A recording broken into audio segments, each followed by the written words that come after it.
दोस्तों नमस्कार। स्वागत है आपका हमारे इस यूट्यूब मंच पर। दोस्तों, बंगाल की राजनीति ऐसा लगता है कि एक तयशुदा स्क्रिप्ट पर आगे बढ़ रही है। बिल्कुल ऐसे लगता है जैसे कि किसी ने पूरी स्क्रिप्ट को एक ही व्यक्ति ने लिखा हो, एक ही जगह वो स्क्रिप्ट लिखी गई हो और फिर उसके बाद बंगाल की राजनीति में पोलराइजेशन की कोशिशों के लिए एक साथ एक बहुत ही वेल प्लान तरीके से तैयारी चल रही हो। जहां एक तरफ तृणमूल कांग्रेस से निष्कासित विधायक हुमायूं कबीर बाबरी मस्जिद बनाने की बात कर रहे हैं, उसका शिलान्यास कर रहे हैं। वहीं दूसरी तरफ कोलकाता में ब्रिगेड परेड ग्राउंड में बाबा बागेश्वर धीरेन्द्र शास्त्री की उनके गीता पाठ कार्यक्रम में भी हजारों की संख्या में लोगों की भीड़ दिखाई दे रही है। यानी एक तरफ प्रचंड हिंदुत्व का के उभार के लिए बाबा बागेश्वर को वहां भेजा जा रहा है, वहीं दूसरी तरफ बंगाल में जो सबसे बड़ा तबका माना जाता है अल्पसंख्यक वोटर, 34-35% के करीब उनके वोट माने जाते हैं। उस वोट में जो ममता बनर्जी को एक मुश्त मिलते हैं, उस वोट में स्प्लिट कराने के लिए, उसमें टूट कराने की मंशा से जिस विधायक को तृणमूल कांग्रेस से निकाल दिया गया, वो बाबरी मस्जिद की बुनियाद रख रहे हैं, 6 दिसंबर को रख रहे हैं। अब बाबरी मस्जिद अयोध्या में थी, बाबरी मस्जिद गिरा दी गई 6 दिसंबर 92 को, और उसके 33 साल बाद पश्चिम बंगाल के मुर्शिदाबाद जिले के बेलडांगा इलाके में अगर कोई विधायक, अल्पसंख्यक समाज से आने वाला विधायक, चुनावी साल में जब चुनाव महज 4 महीने दूर हो, उस परिस्थिति में अगर बाबरी मस्जिद की नींव डालता हुआ नजर आए तो फायदा किसे होगा? फायदा उसे होगा जो अब तक अल्पसंख्यक वोटों के विभाजन का फायदा उठाती रही है। एक तरफ बहुसंख्यक ध्रुवीकरण के लिए बाबा बागेश्वर लगाए गए, गीता पाठ हो रहा है, वहीं दूसरी तरफ अल्पसंख्यक मतों में टूट कराने के लिए बाबरी मस्जिद की बुनियाद लिखी जा रही है। अब पोलराइजेशन की इन कोशिशों को हवा देने के लिए भाजपा नेताओं के बयानों पर भी गौर कीजिए। केशव प्रसाद मौर्य उत्तर प्रदेश के डिप्टी सीएम है, पश्चिम बंगाल के नेता, दूसरे नेता भारतीय जनता पार्टी के, वो सब कह रहे हैं कि मस्जिद बनाना है तो बनाए, बाबर के नाम पर ना बनाए। बावजूद वो बाबरी मस्जिद की बुनियाद डाल रहे हैं। और यहां तक कहा जा रहा है भाजपा नेताओं के द्वारा कि भाजपा सत्ता में आएगी तो इस बाबरी मस्जिद को ढा दिया जाएगा, गिरा दिया जाएगा, ध्वस्त कर दिया जाएगा। ऐसी बातें कही जा रही है। स्वाभाविक है कि चुनाव के समय में किसी भी मंदिर मस्जिद को गिराने की बात करना, किसी भी धर्म स्थल के प्रति इस तरह की भाषा का प्रयोग करना निश्चित तौर पर गलत है। चुनाव ही नहीं, किसी भी मौके पर व्यक्तिगत तौर पर न तो मैं, न ही हमारा चैनल किसी भी तरह के धर्म स्थल के प्रति किसी तरह के अनादर का भाव प्रकट करता है। लेकिन नेताओं के बयानों को देखें तो इसी तरह के अनादर के भाव प्रकट करके वोट बैंक को खड़ा करने की कोशिशें होती हैं। पश्चिम बंगाल की राजनीति चूंकि धर्मनिरपेक्षता का जीता जागता उदाहरण रही है। प्राचीन काल से देखें, अगर बांग्ला कविता पर, बांग्ला साहित्य पर रविंद्रनाथ टैगोर का असर रहा है तो काजी नजरुल इस्लाम का भी असर रहा है। टैगोर बंगाली हिंदुओं में भी उतने ही लोकप्रिय हैं जितने बंगाली मुसलमानों में। ठीक इसी तरह से नजरुल इस्लाम जितना मुसलमानों में लोकप्रिय है उतने ही हिंदुओं में लोकप्रिय है। लेकिन बंगाल के अंदर इस पूरे खेल का, उस पूरे सियासी खेल का मकसद क्या है? जरा पिछले विधानसभा चुनाव के आंकड़ों पर नजर डालें। भारतीय जनता पार्टी को 38% वोट मिले और सीटें लगभग 1/4 यानी 294 में 77 सीटें मिली। तृणमूल कांग्रेस को 49% वोट मिले, भाजपा से 11% ज्यादा वोट, और सीटें उसे लगभग 3/4 यानी 215 सीटें मिली थी। तो आप इससे अंदाजा लगा सकते हैं कि 11% वोटों का जो अंतर है उसमें अल्पसंख्यक वोटों का कितना बड़ा रोल है। अब हुमायूं कबीर जो कभी कांग्रेस में थे, बाद में टीएमसी में आ गए, कांग्रेस में रेजीनगर से विधायक थे, फिर बाद में भरतपुर के विधायक बने, टीएमसी में आए तब निष्कासित किए गए, फिर आए, फिर 2021 में विधायक बने और अब फिर उन्हें पार्टी से निकाला गया है। वो यदि मुर्शिदाबाद जिले में जो पहले से ही अल्पसंख्यक बहुल जिला है, वहां हजारों की संख्या में मस्जिदें होंगी। स्वाभाविक है कि हर व्यक्ति, हर समाज अपने गांव में इबादत स्थल का, पूजा स्थल का निर्माण कराता है। लेकिन बाबरी मस्जिद की बात करना और बाबरी मस्जिद की बात करने के साथ ये कहना कि 300 करोड़ रुपए इसके लिए दिए जाएंगे, 25 बीघे में ये मस्जिद बनाई जाएगी और 300 करोड़ रुपए जो आएंगे उसके लिए वो यहां तक कह रहे हैं, उद्योगपति का नाम नहीं बता रहे, लेकिन कह रहे हैं कि एक उद्योगपति ने इसमें 80 करोड़ रुपए देने का वादा किया है। अब कौन ऐसा उद्योगपति है जो 80 करोड़ रुपए एक मस्जिद के निर्माण के लिए दे रहा है? ये सवाल बड़ा है। लेकिन उससे भी बड़ा सवाल है कि पश्चिम बंगाल में यदि अल्पसंख्यक वोटों में स्प्लिट होता है, उसमें टूट होती है, तो इसका असर क्या होगा? अभी तो हुमायूं कबीर कह रहे हैं कि 135 सीटों पर वो चुनाव लड़ेंगे। पश्चिम बंगाल की 294 में से 135 पर वो चुनाव लड़ेंगे, और इसके साथ साथ बाकी सीटों पर वो असदुद्दीन ओवैसी की एआईएम और दूसरी पार्टियों से गठजोड़ भी करेंगे। सवाल यह है कि असदुद्दीन ओवैसी बंगाल में कामयाब क्यों नहीं हुए? सवाल यह है कि जब असदुद्दीन ओवैसी कामयाब नहीं हुए अल्पसंख्यक वोटरों को बांटने में, फिर हुमायूं कबीर की जरूरत क्यों पड़ गई? पहली बात तो यह है कि पश्चिम बंगाल के अंदर हुमायूं कबीर कोई बहुत बड़े राजनीतिक फिगर नहीं है। दूसरी बात यह है, असदुद्दीन ओवैसी यदि फेल हुए तो उस फेलियर के कारणों को देखा जाए तो दो बातें सामने आती हैं। पहला, पश्चिम बंगाल एक बांग्ला भाषी क्षेत्र है, बांग्ला भाषी इलाका। उर्दू और पंजाबियत थोपे जाने के विरोध में जो एक बड़ा कारण था, पूर्वी बंगाल जिसे आज बांग्लादेश कहते हैं, वो पाकिस्तान से अलग हो गया था। भाषा का एक बड़ा विवाद था, क्योंकि वो लोग उर्दू और पंजाबी को स्वीकार करने को तैयार नहीं थे। बहुत सारे कारणों में भाषा एक बड़ा कारण था। मोटे तौर पर कहें तो बंगाल के मुसलमान भी बांग्ला हिंदुओं की तरह बांग्ला भाषा को ही अपनी मूल भाषा मानते हैं। बांग्ला में ही सदियों से उनका आचार व्यवहार होता रहा है। तो असदुद्दीन ओवैसी बांग्ला में पारंगत नहीं रहे। दूसरी बात, पश्चिम बंगाल में कभी सांप्रदायिकता की राजनीति ने जड़ नहीं जमाई। वो आजादी के पहले आप देख सकते हैं कि बंगाल विभाजन या देश विभाजन के मौके पे नोआखाली में जो हुआ वो एक अलग बात है, लेकिन आमतौर पर बंगाल का समाज एक सेकुलर समाज रहा है। इतना सेकुलर समाज जहां फजलुल हक की सरकार में श्यामा प्रसाद मुखर्जी भी मंत्री हुआ करते थे। सोचिए, सरकार पश्चिम बंगाल की गैर कांग्रेसी सरकार थी, फजलुल हक की सरकार, और उस सरकार में मंत्री हुआ करते थे जनसंघ के संस्थापक, जो बाद में जनसंघ बनाए, श्यामा प्रसाद मुखर्जी। इतना सेकुलर समाज रहा है। तो क्या आज की तारीख में पश्चिम बंगाल के अंदर जो काम फजलुल हक और श्यामा प्रसाद मुखर्जी कर रहे थे, वही काम क्या अलग तरीके से, गुपचुप तरीके से हुमायूं कबीर और बाबा बागेश्वर के माध्यम से तो नहीं किया जा रहा? एक तरफ हिंदू वोटों में पोलराइजेशन कराओ और दूसरी तरफ मुस्लिम वोटों में टूट कराओ। रणनीति साफ साफ दिखाई देती है, क्योंकि पश्चिम बंगाल की परिस्थिति पर आप नजर डालें, 34-35% एक अनुमान के मुताबिक अल्पसंख्यक वोट बताए जाते हैं।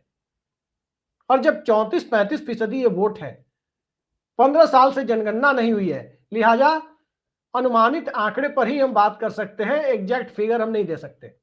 32% ही यदि मान लेते हैं, तो ममता बनर्जी को तो जो 49% वोट आए थे, उनमें सिर्फ 17% वोटों की जरूरत थी, क्योंकि जितने अल्पसंख्यक हैं उसी अनुपात में उनकी वोटिंग भी रही होगी, हो सकता है थोड़ी ज्यादा भी रही हो। पश्चिम बंगाल की राजनीति को देखने के बाद भारतीय जनता पार्टी अपने तमाम राजनीतिक घोड़ों को दौड़ाने के बाद अब जो राजनीति कर रही है, वो राजनीति आसानी से किसी के समझ में भी आ सकती है। बिल्कुल एक स्क्रिप्ट की तरह की राजनीति। सवाल यह है कि हुमायूं कबीर कामयाब कितने होंगे। सवाल यह है कि ओवैसी के साथ हुमायूं कबीर का गठजोड़ कितना कामयाब होगा। 22 दिसंबर को हुमायूं कबीर की पार्टी अस्तित्व में आने वाली है। 22 दिसंबर के बाद बंगाल की सियासत कितनी बदलेगी और किस तरह से बंगाल की सियासत में बीजेपी अपने लिए स्पेस ढूंढती हुई नजर आएगी। मैंने बंगाल के स्थानीय पत्रकारों से, राजनीतिक विश्लेषकों से और खुद मुर्शिदाबाद में फोन कर कई लोगों से जानकारी हासिल की। वहां यह पता चला कि पश्चिम बंगाल में 2 से 3 सीटों पर प्रभावित करने की स्थिति में होंगे हुमायूं कबीर, लेकिन उससे ज्यादा नहीं।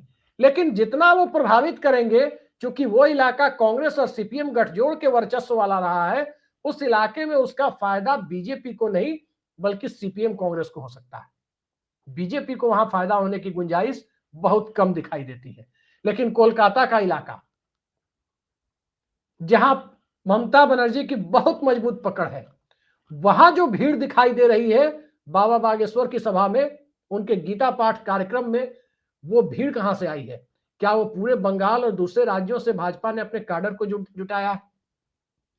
या कोलकाता के लोग अपने लिबरल वामपंथी रुझान से इतर दक्षिणपंथी रुझान की तरफ जा रहे हैं?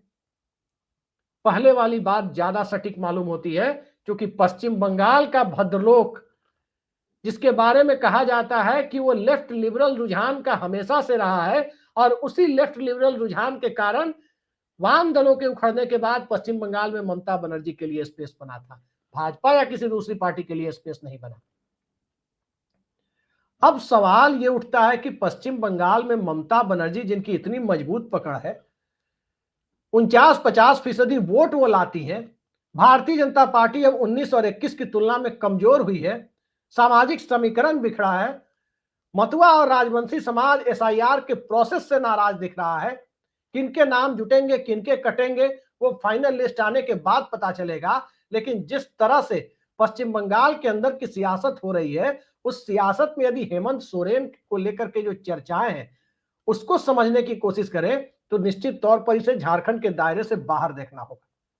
झारखंड में न तो अभी लोकसभा चुनाव है, न अभी विधानसभा चुनाव है। भाजपा के पास वहां 11 सीटें पहले से हैं, 14 में 11।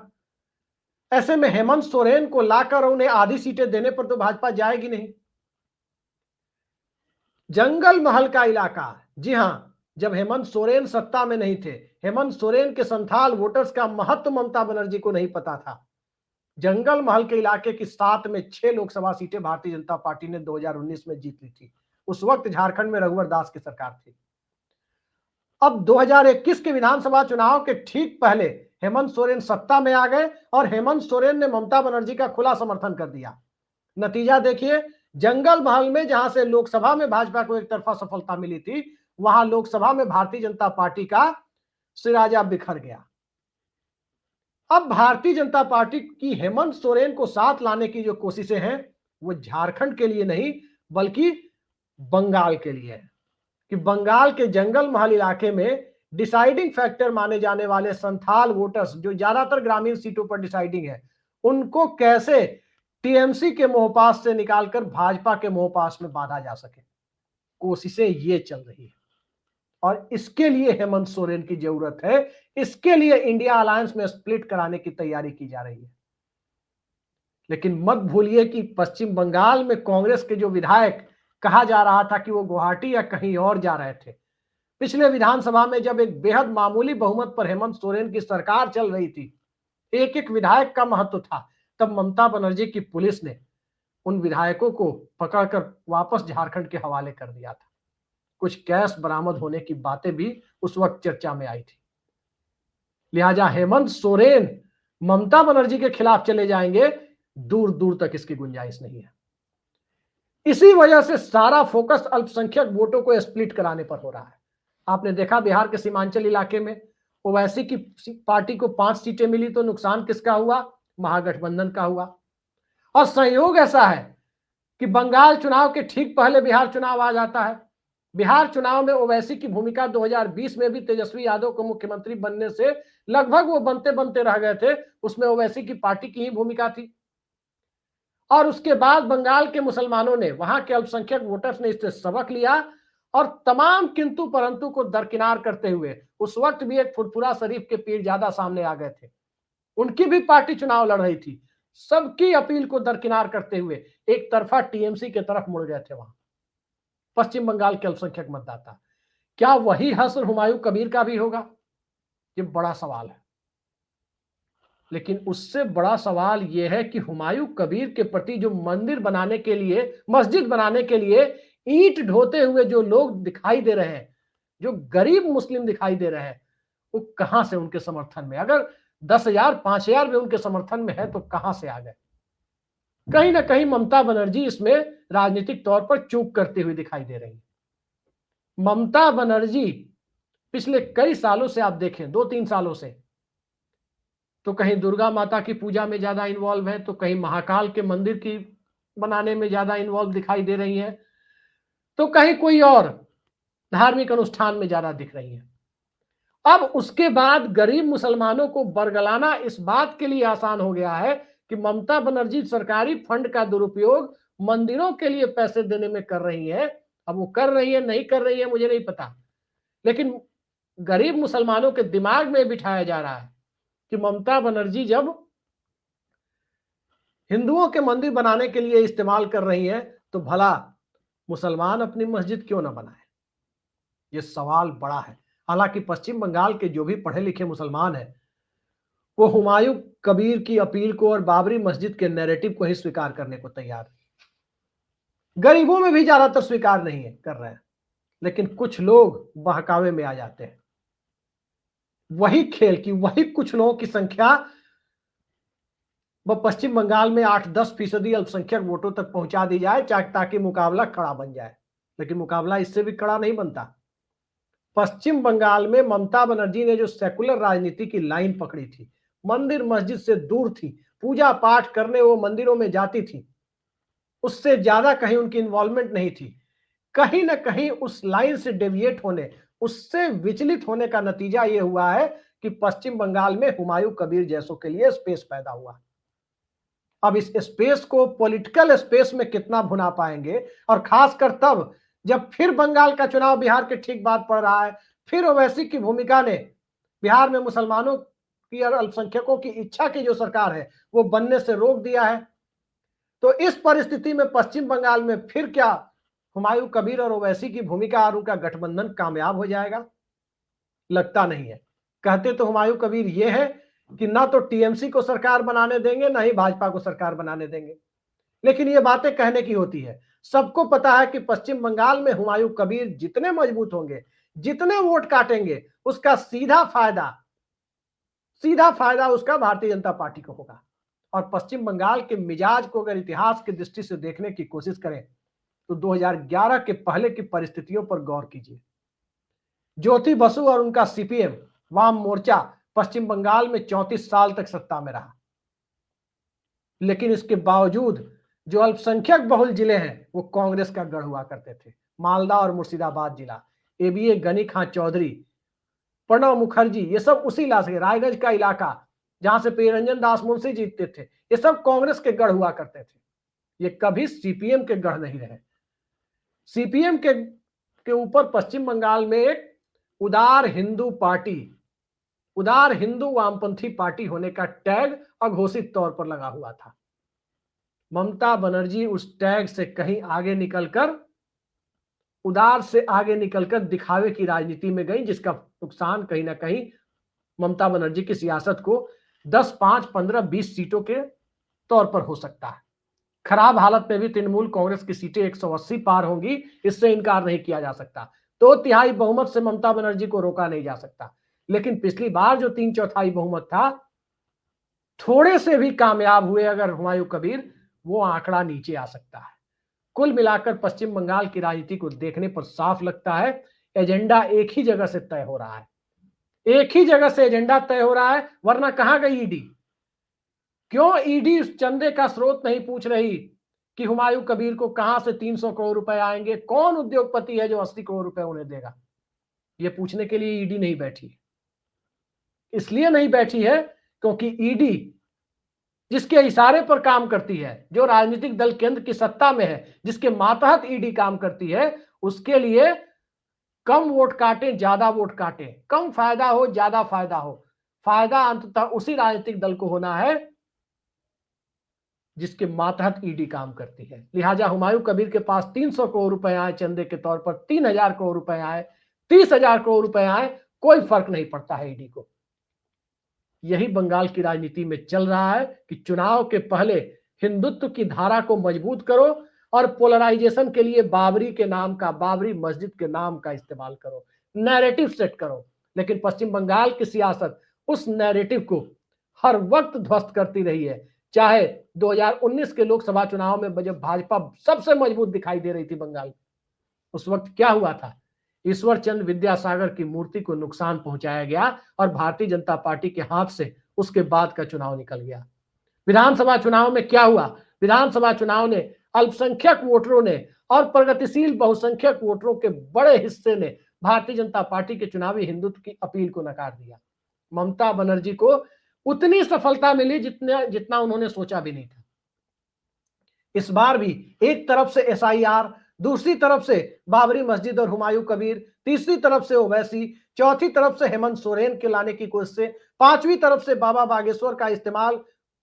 ये सारा खेल कहीं ना कहीं विपक्ष के वोटों में टूट कराने और भारतीय जनता पार्टी के आंकड़े को 38% से ऊपर ले जाने की कवायद का हिस्सा भर जान पड़ते हैं। देखना है बंगाल इस तरह की साजिशों को, इस तरह के राजनीतिक खेल को कितना कामयाब होने देता है और कितना इस तरह के खेल को बंगाल फेल कराता है। अब तक के इतिहास को देखा जाए तो बंगाल इस पूरे खेल के खिलाफ अपने नैरेटिव, बंगाली अस्मिता को ऊपर रखकर किसी भी चुनावी हिंदुत्व का और किसी भी तरह के एक्सट्रीमिस्ट एलिमेंट का, चाहे वो हिंदुत्व हो या कहीं ना कहीं सांप्रदायिक तत्व अल्पसंख्यक समाज से आते हो, इन सब का मुकाबला बंगाल मजबूती से करता रहा है। इस बार क्या मजबूती से कर पाएगा?